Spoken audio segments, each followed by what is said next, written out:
Hi Kuya Ken, Jay nga pala. Share ko lang yung super creepy na experience ko and ng mga ka-team ko sa isang call center sa Dasma. So may isa kaming ka-work dati na pumunta daw sa sleeping quarters kasi pagod na siya. Gusto lang niya umidlip saglit. Normal lang naman yun, di ba? Pero after a few days, hindi na siya makontak. As in, wala. MIA, nawawala. Ni family niya di rin alam kung nasaan na siya. Then guess what? Nakita siya sa sleeping quarters. Pero patay na. Mga 3 araw na siyang nandoon, matigas na yung katawan at nangangamoy na. After that incident, sobrang bigat na ng ambience sa nap room. Parang may nakatitig sa'yo lagi. Madalas, agents experience sleep paralysis kapag natutulog doon. May mga nakakita pa nga daw ng multo sa corner ng kwarto. Nakatitig lang sa kanila habang hindi sila makagalaw. Lalo na yung mga bagong hire na walang kaalam-alam. Welcome to the call center life, Besh. Ito pa, another kwento from the same site. May agent na pumasok sa shift. Nag-time in, then as usual, took calls. Pero napansin ng QA, hindi nagsasalita yung agent sa call. As in, dead air talaga. So QA tried to message the TL, "Boss, something's wrong with your agent." Tapos boom, patay na pala yung agent. Days ago pa. Na-accident habang papunta sa office. So sino yung nasa estasyon? Sino yung nag-time in? Sino yung nakaupo sa floor taking calls? Hindi na namin alam. Basta kami, di na kami dumaan sa station na yun after. Hi Kuya Ken, Alex here. Comms training ako sa isang BPO sa Alabang one time. During break, we decided to play Marco Polo sa break room. Medyo madilim, pero fun lang. We were 7 in total. Tapos yung girl na Taya, nakapiring. We were hiding around the room, laughing and all. Bigla na lang, sabi nung girl, "Gotcha, girl, long hair, wearing a dress." Lahat kami nag-freeze. Walang babae sa posisyon na iyon. Wala siyang nahawakan na anyone sa amin. Our trainer immediately stopped the game. Nagpalipat kami ng kwarto. Tapos nung inexplain namin kay ate girl na wala siyang nahawakan, namutla siya. Like legit, she said she felt cold skin. Thin, long fingers. She even described the dress. Sabi namin, wala talaga doon, girl. Wala. Hindi siya makapaniwala. Never na ulit kami naglaro ng kahit anong patintero sa break room ever again. Sabi nila normal lang ang graveyard shift sa BPO. Puyat, stress, kape, at call. Pero minsan, may kasama ka pala sa floor na di mo ka-team. At kung makasalubong mo sila sa pantry, sa CR, o sa sleeping quarters, huwag ka na lang babati. Ako nga pala si Ivy, veterano na sa call center industry. Sanay na ako sa gabi, sa stress, sa iba't ibang klaseng ugali ng tao, pati na rin sa mga kababalaghan. Pero itong ikukuwento ko, ibang klaseng kilabot talaga. Isa ito sa mga hindi ko makakalimutang karanasan. At nangyari ito habang naka-Teams meeting lang kami. Taong 2021. Unang araw ng training ko sa bagong kumpanya. Uso na ang work from home. Kaya kahit naka-night shift kami, nasa kanya-kanyang bahay lang kami. Bandang 3:00 ng madaling araw, naka-break kami. Sa halip na magpahinga, nagkwentuhan kami. 6 kami sa call. Bukas ang kamera naming lahat. Habang masaya pa sa umpisa ang kwentuhan. Natural lang na napunta ito sa mga ghost stories sa call center. Sanay na ako dyan lalo na sa mga nap room stories. Pero kahit ganon, may kakaiba talaga sa gabing yon. Biglang nagsalita si Grace, isa sa mga ka-teammate namin. Tahimik lang siya sa umpisa pero seryoso ang mukha ng nagsalita. "Jay, may bata ba dyan sa bahay mo? Yung sa may bintana?" Natahimik kami. "Bakit mo natanong?" Sagot ni Jay. Halatang nagulat. Sabi ni Grace, "Kanina ko pa kayo pinagmamasdan sa cam. At may nakikita akong bata sa gilid ng bintana mo." Hindi siya umaalis. Lahat kami nagkatinginan, nagkakilabutan. Ang balahibo ko parang gustong tumayo mag-isa. Pero hindi pa doon natapos. "Ivy," tawag ni Grace sa akin. May babae sa likod mo." Nakatayo lang siya. Napatayo ako. Napalingon. Wala akong nakita. "Grace, huwag kang ganyan. 3:00 na. Magla-lunch break pa tayo." Pilit kong pinapalakas loob ko. Pero seryoso pa rin ang boses niya. "Ivy, may puno ba sa likod ng bahay mo? Yung malapit sa bintana sa kanan mo?" Kinabahan na talaga ako. Kasi oo, May malaking puno ng mangga sa mismong likod ng kwarto ko.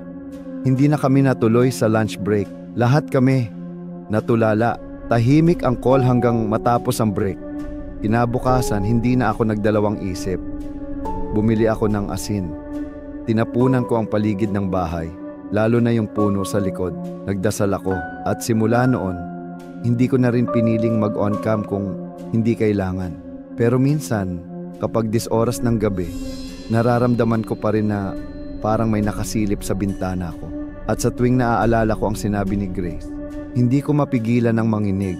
Hanggang ngayon, hindi ko pa rin alam kung sino o ano ang nakita niya sa likod ko. Makati, alas 11 ng gabi. Isa sa pinakaluma at pinakamatandang gusali sa lungsod.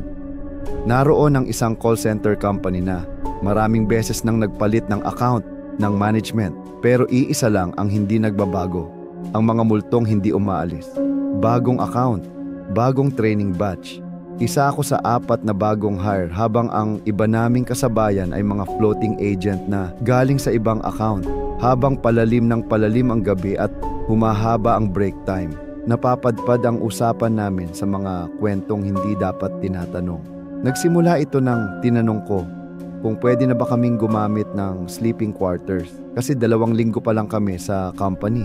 Sabi ng trainer namin, pwede naman, pero wag mong pipiliin yung unang kama pagpasok mo sa may dulo ng hallway. Bakit?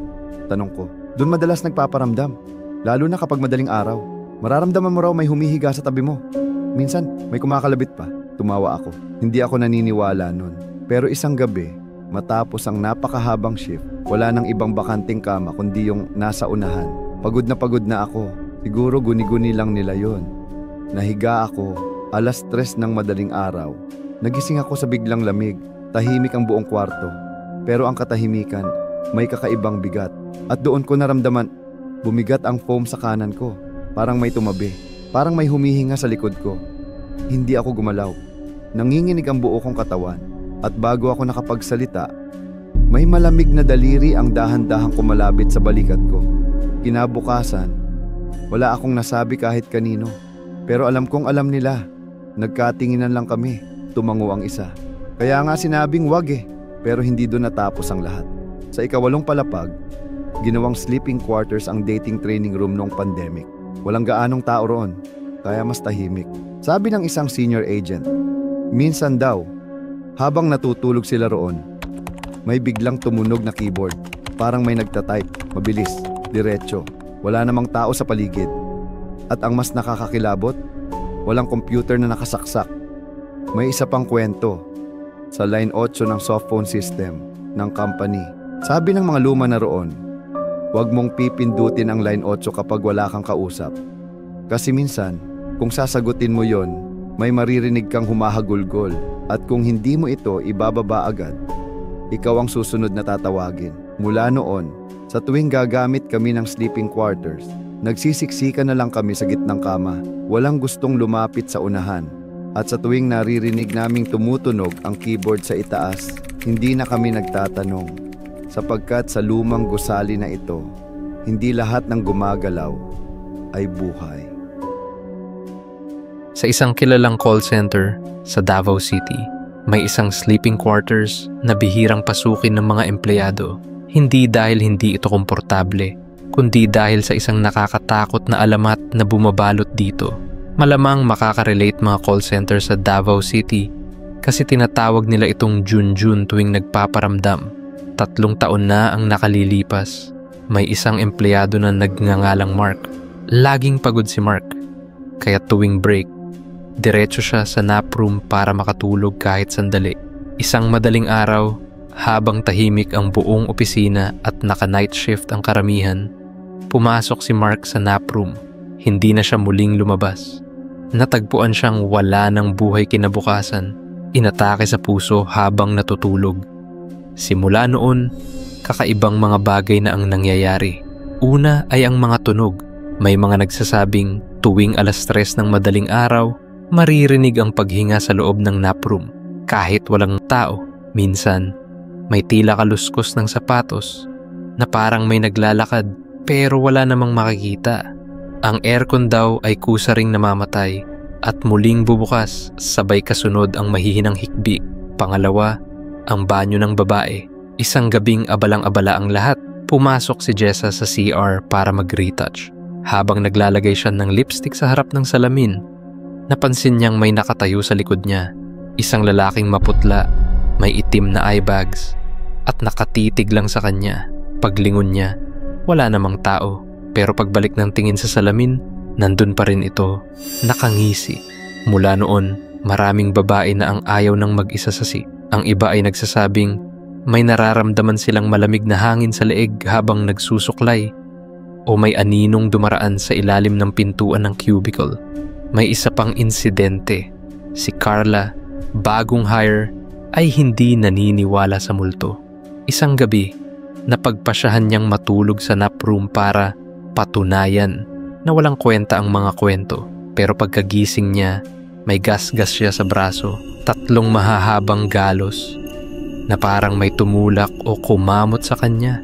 Walang CCTV ang room, pero ang huling footage ay ang pagpasok niya at pagsara ng pinto. Pagkatapos noon, wala na. Ang sabi ng iba, si Mark daw ay hindi matahimik dahil hindi siya natulungan. Tila humihingi siya ng pansin. Kaya kung ikaw ay mag-OT, iwasan mo ang nap room pag 3:00. At kung sakaling may makita ka sa salamin sa CR, huwag kang lilingon.